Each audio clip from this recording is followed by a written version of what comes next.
여성 참정권 운동가. 100년 전에는 이렇게 외친 이들이 있었다. 이들의 요구는 단 하나. Vote for women. 여성에게도 투표할 권리를 달라는 것. 그리고 이 한 가지를 얻기 위해 여성들은 목숨을 내놓는 일까지 마다하지 않았다. 세계 각국 여성들의 엄청난 대가와 희생을 통해 얻어낸 소중한 권리. 여성 참정권은 그 후 투표, 정당 가입, 입후보 등 다양한 정치 활동으로 점차 확대되었다. 그렇다면 지금 여성들의 정치 참여는 어느 정도일까? 먼저 우리나라의 경우를 살펴보자.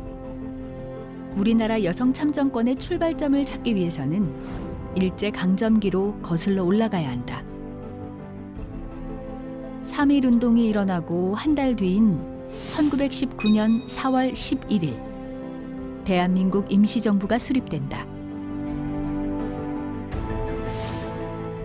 그리고 임시헌장이 공포되는데 바로 여기에 현재를 만든 출발점이 있다. 황제가 주인이었던 대한제국이 이때부터 국민이 주인이 되는 대한민국으로 바뀌었다. 뿐만 아니라 남녀 평등과 선거권, 피선거권까지 규정하며 보통 선거권을 공식적으로 선언한 것이다. 몇백 년의 투쟁을 거쳐 얻어낸 서양과 달리 우리 여성들은 민주주의 도입 과정에서 자연스레 참정권을 얻은 듯하지만 나라를 잃었던 대한민국의 여성들이 항일 독립운동에 적극적으로 참여한 결과라 할 수 있다. 그리고 1948년 5월 10일 대한민국 최초의 국회의원 선거가 실시되고 이때 선거인으로 등록한 만 21세 이상의 남녀 모두에게 선거권을 주는 보통선거가 실시되었다.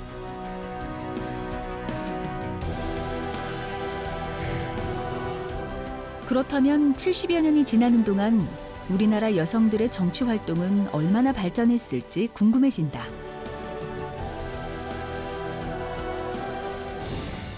우선 유권자로서 여성들은 어떨까? 투표율을 통해 여성들의 정치 참여 정도를 확인해 볼 수 있다. 역대 국회의원 선거에서는 대체로 남성 투표율이 여성 투표율보다 높게 나타났다. 그러나 2012년 대통령 선거에서부터 눈에 띄는 변화를 발견할 수 있는데 여성 투표율이 남성 투표율보다 높아진 것. 그리고 2018년 지방선거와 2020년 국회의원 선거에서도 여성 투표율이 남성 투표율을 앞지르기 시작했다. 한마디로 투표를 통한 한국의 여성 정치 참여율은 점점 높아지고 있음을 확인할 수 있다. 또 한 가지, 여성의 정치 참여를 가늠하는 척도 중 하나가 국회의 여성 의원 비율이다. 1948년 대한민국 첫 선거를 되짚어보면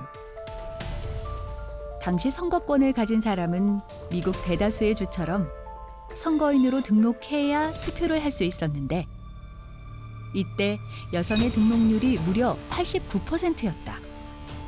당시 여성들의 문맹률이 90% 정도였던 점을 감안하면 상당히 적극적인 참여라 할 수 있다.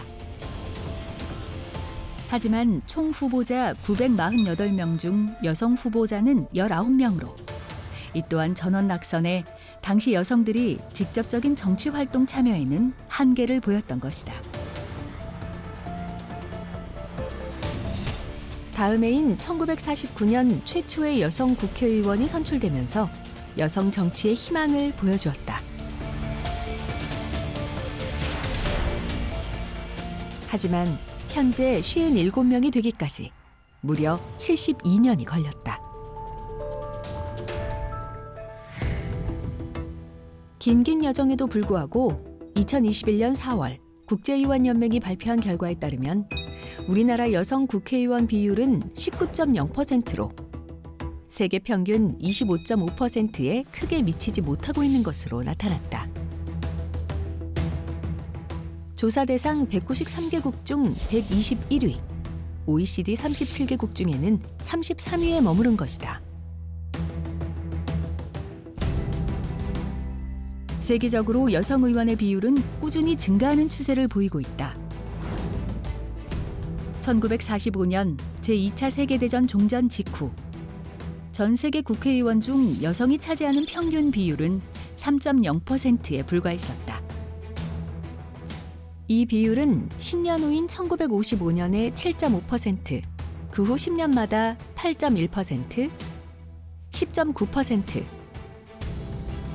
12.0%,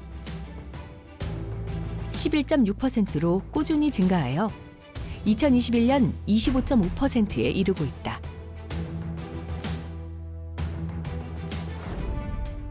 여성의 정치 참여는 여성뿐 아니라 남성까지 포함하는 사회 전반을 위해서 꼭 필요한 것이다.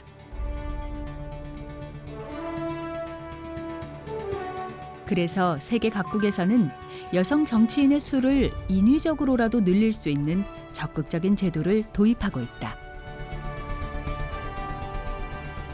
가장 대표적인 것이 여성 할당제.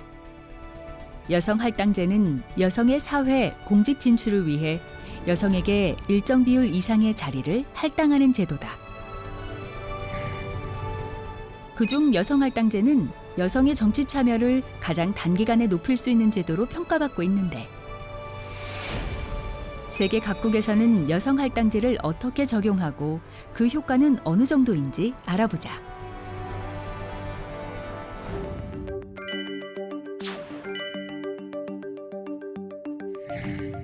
프랑스는 여성의 사회적, 경제적 성취에 비해 여성 의원의 비율이 낮은 나라였다. 1997년 이후에야 겨우 하원 여성 의원의 비율이 10%를 조금 넘는 수준이었으니 말이다. 하지만 여성의 정치적 대표성을 확장하기 위해 꾸준한 노력이 이어져 왔다. 그 결과 프랑스는 1999년 선출직 의원직에 여성과 남성이 동등하게 진출하도록 한다는 규정을 헌법에 명시한 나라가 되었다. 이듬해 2000년에 일명 파리테법이라 불리는 남녀 동수제를 법률로 제정해 2001년 지방선거를 시작으로 지금까지 적용하고 있는데, 2017년 하원 여성 의원의 비율은 38.82%로 뛰어올랐다. 남녀 동수법 적용 이후 여성 의원 비율의 변화는 비교적 뚜렷하다. 이는 프랑스의 남녀 동수법이 여성의 정치 활동 확대에 얼마나 중요한 역할을 하는지 보여주고 있는 것이다. 반면 노르딕 국가 중에서 여성 의원 비율이 가장 높은 나라 스웨덴은 법적으로 할당제가 존재하지 않는다. 그런데도 어떻게 여성 의원 비율이 50%에 육박할까? 이는 바로 각 정당이 자발적으로 할당제를 채택한 덕분이다. 사실 스웨덴은 이미 여성의 권리를 보장하기 위한 헌법과 법적 제도가 견고한 편이다. 그 예로 스웨덴이 세계적으로 육아 천국이라 불리는 것도 여성 보호나 공공육아 등에 대한 법적 장치가 잘 되어 있기 때문에 가능한 것인데, 여성의 사회 참여가 용이한 사회적 분위기 속에서 정당 차원의 자발적인 노력이 더해진 나라 스웨덴. 이제는 여성 정치에 상당히 앞선 나라로 평가받고 있다.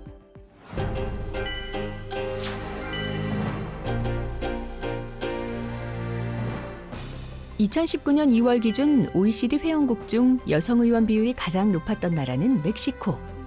이 흥미로운 순위를 이해하기 위해서는 우선 2018년 멕시코에서 대선과 함께 치러진 총선 결과를 주목해 보아야 한다. 사상 초유였다.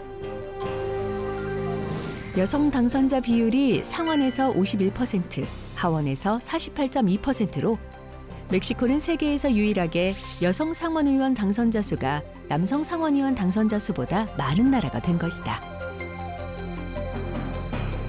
세계 경제 포럼에 따르면 멕시코에서 여성의 경제활동 참여와 기회는 2016년 기준 122위에 불과했다.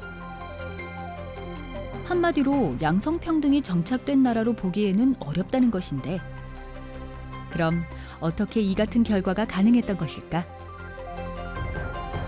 멕시코는 2015년 여성 공천 비율을 50%로 상향하는 제도적 장치를 마련했다. 우세 지역구는 45%, 경쟁 지역구는 51%, 열세 지역구는 54%를 여성 후보로 공천하도록 세분화하였다.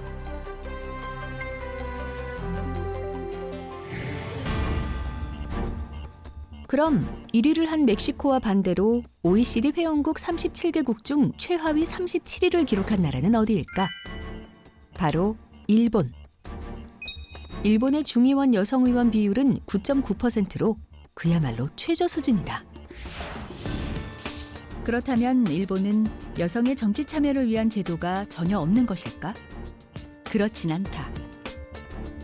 2018년 5월 23일 정치 분야에서의 남녀 공동 참여 추진에 관한 법률, 일명 후보자 남녀 균형법이라고도 불리는 법률을 제정하였다. 하지만 이 법은 공직선거 후보자 공천 시 후보자 수를 가능한 한 남녀 균형이 되도록 하라는 노력 의무만 규정한 권고 조항일 뿐 의무 조항이 아니라는 한계를 안고 있어 실질적으로 얼마나 효과를 거두게 될지 귀추가 주목되고 있다.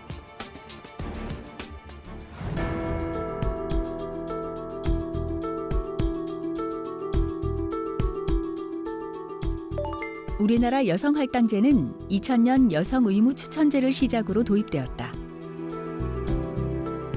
하지만 당시에는 의무조항이었으나 제재 규정이 없었는데 2002년부터 공직선거법 개정을 통해 등록 무효 등 제재 규정들이 신설되면서 점점 확대되고 있다.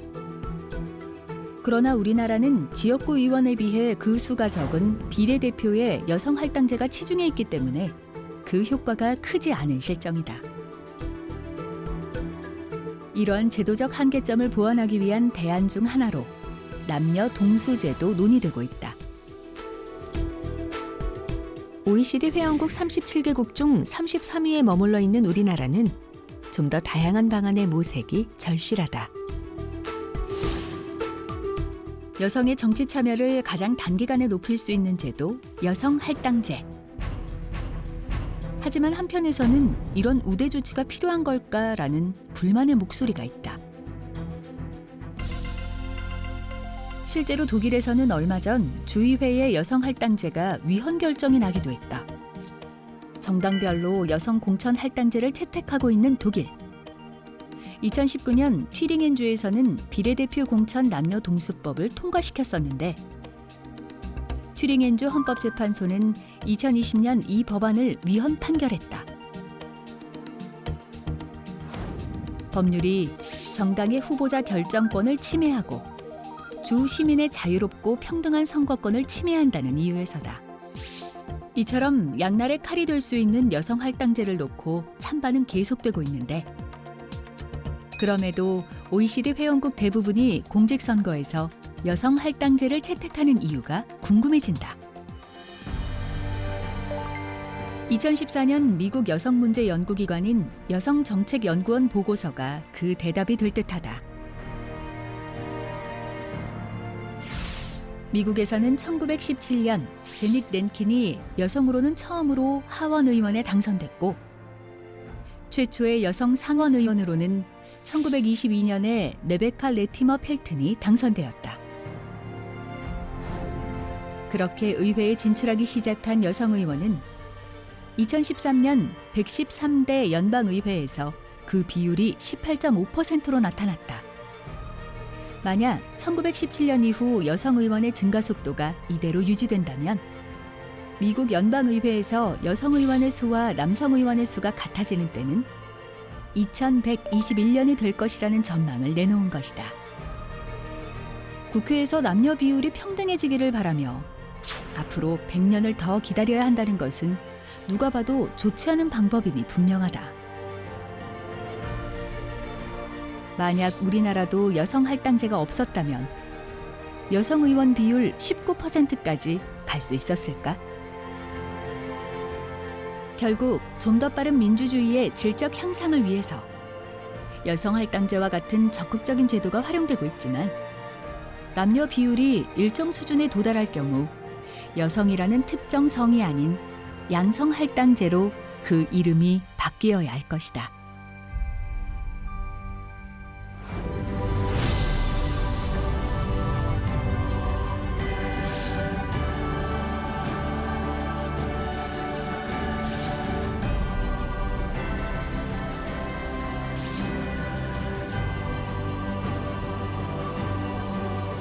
여성 법관들에게 당부한다. 언젠가 여러분이 전체 법관의 다수가 되고 남성 법관이 소수가 되더라도 여성 대법관만으로 대법원을 구성하는 일은 없기를 바란다. 헌법기관은 그 구성만으로도 헌법적 가치와 원칙이 구현돼야 한다.